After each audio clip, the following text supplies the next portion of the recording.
Hello, everyone. Welcome to Legacy School and welcome to your social studies series of lessons.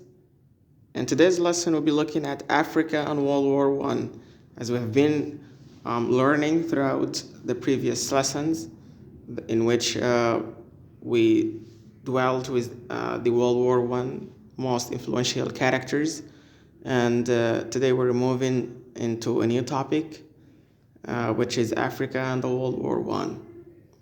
World War One was also fought in Africa, mainly because most of the African states that we see nowadays were colonies to Britain and France and also Belgium. So Africa was the land of colonies to Western powers, and the map shows this evidently.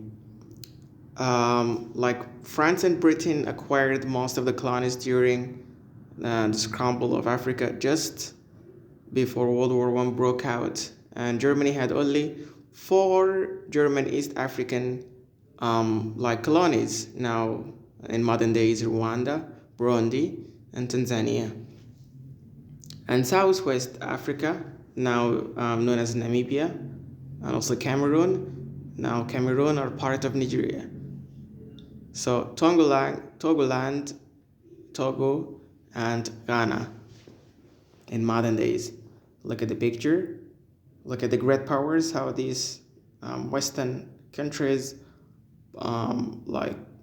partitioned African continent into their colonies and their influences.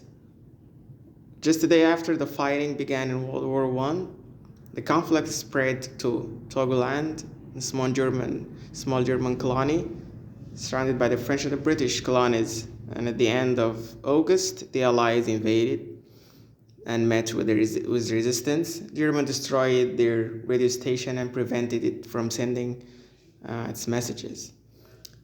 In Cameroon, the British and French Belgian troops met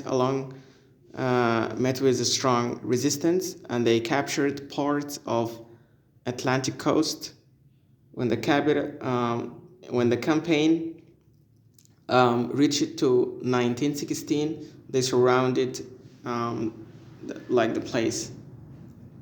In German Southeast Africa, like Namibia, the Germans abandoned their bases and moved into the capital, Windhoek.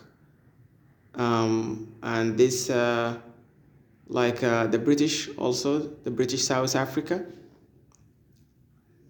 eventually they were pushed back, and in July 1915, the German colonies surrendered. So it's all about attacking, surrounding, forcing a state of blockade, and then their surrender at the end. The fighting in the German East Africa, Tanzania, was the fiercest. It's the longest war in Africa, and the Loni was the size of France and Germany's most important territory in Africa. The British felt it was a threat to the British existence in Africa. The British battleship bombarded the capital Dar es Salaam on the 8th of August 1914, and they also executed a landing and destroyed the German radio station, cutting messages and communication. Okay, take a look at this picture. It is very ancient. It shows even African troops. It says African soldiers participating in the fight. The Germans, supported by colonial African troops, defeating invading British and Indian forces, whose weapons and ammunitions were captured. They captured the ammunitions and the weapons, and they led them into a deadly defeat. And the German began to use the new tactics, the guerrilla tactics, carrying out highly effective raids, and they just attack and They disappear, they move. Okay. It turned out that long campaign that outlasted the war in Europe, the German Central Paul von Lotto von Bock remained undefeated in the East African War, despite his famously said, if the British want to take over German East Africa, they'll have to do it over my dead body.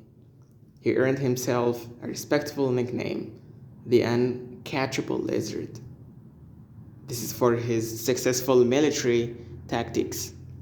His troops were from Africa, and so they were resistant to diseases, and they were very adapting to the African hot environment. Not like the British troops who suffered from many diseases like the malaria that killed many soldiers. And also there is sleeping sickness, which was widely spread in the African bushes. We have parasite worms, and that enter the body and multiplies under the skin, which was a very deadly and fearful disease. The uncaptured lizard was the hero of the war, and he was welcomed in Berlin as a war hero. Look at the East Africa.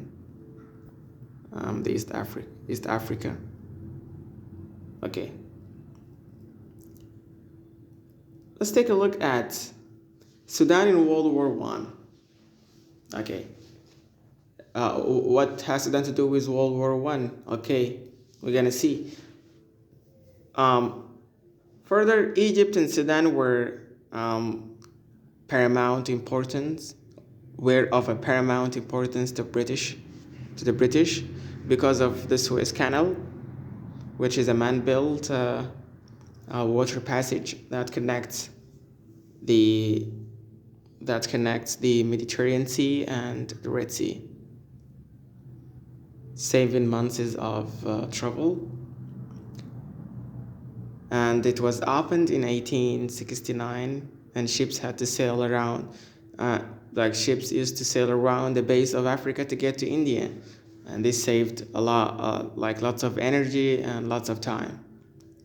Sudan was ruled by Egypt and effectively part of the British Empire.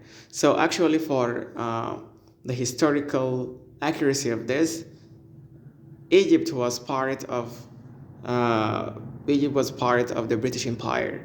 So Sudan and Egypt both were under the British Crown. The Western Sudanese region of Darfur was largely independent sultanate. After the Mahdist defeat, Lord Kitchener reestablished control over Sudan and allowed Darfur an independent rule. It was ruled by Ali Dinar, and he used to pay annual tribute to the British ruled government in Khartoum, but later he started to resist the British existence in Sudan, and he refused to pay the tribute to the Sudanese government, which is to the British government, actually, not the Sudanese government. And the British thought Dinar is like intending to invade Sudan. Like, he formed a source of fear and threat to the British government, and until he was later killed in Darfur, and was Darfur finally joined Sudan, as we know up to now. Okay, thank you.